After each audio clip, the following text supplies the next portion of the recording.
You know what's interesting about the most emotionally mature person in any room? They're almost never the loudest one in it. They're not performing. They're not filling silence because silence makes them uncomfortable. They sit with it. They watch. They listen in a way most people never actually do. And here's what's strange. The less they say, the more carefully everyone else starts listening when they do. But here's what most people get wrong. They assume quiet people are shy, reserved, maybe even cold. They assume silence is the absence of something, a gap, a weakness, a person who has nothing to offer. What psychology actually shows is the complete opposite. Emotional maturity and verbal restraint are not coincidences that sometimes appear together. They are directly, measurably connected. And once you understand why, you will never hear silence the same way again. Reason 1. They have already had the argument inside their own head. Here is something I find absolutely fascinating. When most people speak, they are thinking out loud. The words come first. The thought assembles itself through the act of saying it, which means they are often halfway through a sentence before they know where it is going. Emotionally mature people do the opposite. The thinking happens first, fully, quietly, internally. By the time they speak, the idea has already been turned over, examined, stress-tested. The words they choose are not the beginning of their thinking, they are the conclusion of it. Psychologists call this cognitive elaboration, the internal processing of an idea before externalizing it. Research consistently shows that people with higher emotional intelligence engage in significantly more pre-verbal processing than average. They are not slow, they are thorough. And thoroughness looks like silence from the outside. If you have ever spent time with someone who speaks rarely but always seems to say exactly the right thing at exactly the right moment, you were watching cognitive elaboration in action. They were not lucky. They were prepared. They just prepared somewhere you couldn't see. Reason 2. They understand that most conversations are not actually about information. This one is the insight that separates emotional intelligence from raw intelligence. And it is the one most people spend decades never figuring out. Most conversations are not really about what they are about. Someone complaining about their job is not asking for career advice. Someone venting about a difficult relationship is not requesting a list of solutions. Someone who says, "I am fine," in a voice that clearly means the opposite is not reporting a fact. Emotionally mature people understand this. They hear not just what is being said, but what is being felt underneath it.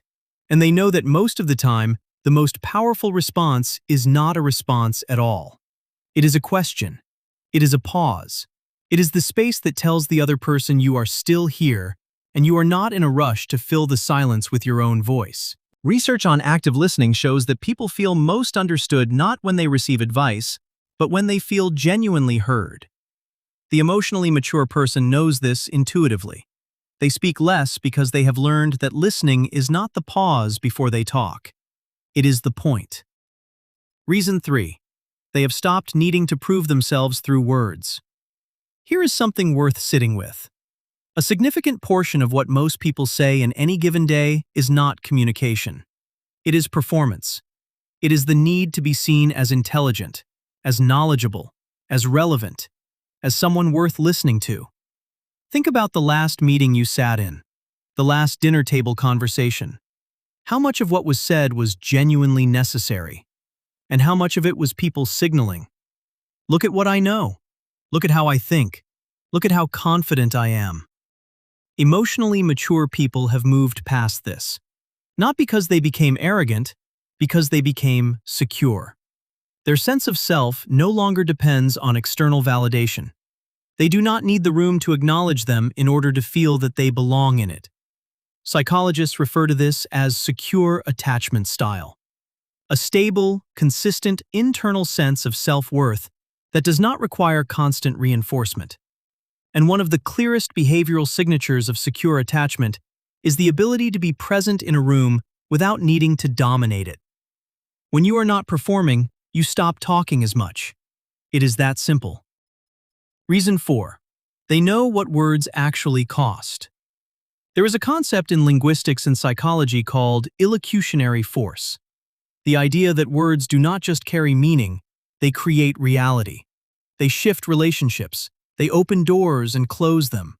They wound people in ways that do not heal quickly. They make promises the future has to keep. Emotionally mature people feel this weight. They understand that saying something cannot be unsaid, that a careless comment in a moment of frustration can echo in someone's memory for years, that the words you speak become the walls of the relationships you live inside. This is not paranoia, it is precision. They are not afraid to speak. They are respectful of what speaking actually does. Research on interpersonal communication shows that people who weigh their words carefully are rated significantly higher in trustworthiness by the people around them. Not because they never say hard things, because when they say something, you know it was meant. Nothing they say is filler, which means everything they say lands differently. Reason 5. Silence is where they actually think. Here is what most people do not understand about quiet people. The silence is not empty. It is full. It is where they are actually living most of the time. Processing, connecting, feeling, understanding. The internal world of an emotionally mature person is not a waiting room between conversations. It is where most of their actual life takes place. Neuroscientist Marcus Reichel identified what he called the default mode network, the region of the brain that activates not during focused tasks, but during rest, reflection, and internally directed thinking. What Reichel discovered was that this network is not idle. It is performing some of the brain's most complex functions: self-referential thinking, empathy, moral reasoning, long-term planning. The very capabilities that define emotional maturity. The people who are always talking, always filling silence, always reaching for their phone the moment nothing is happening, they are interrupting this process constantly. The people who can sit in silence comfortably are not doing nothing. They are doing the deep work that most people never get around to because they cannot tolerate the quiet long enough. This is why emotionally mature people often seem to have a steadiness to them, a groundedness that is hard to shake. They have spent time in their own interior. They know what they find there, and they are not afraid of it. What this actually looks like in your life.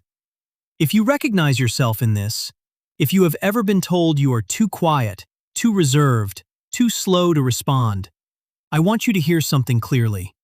You were not broken. You were processing. You were doing the internal work that other people were outsourcing to their words. The world rewards performance. It mistakes volume for confidence, speed for intelligence, loudness for certainty.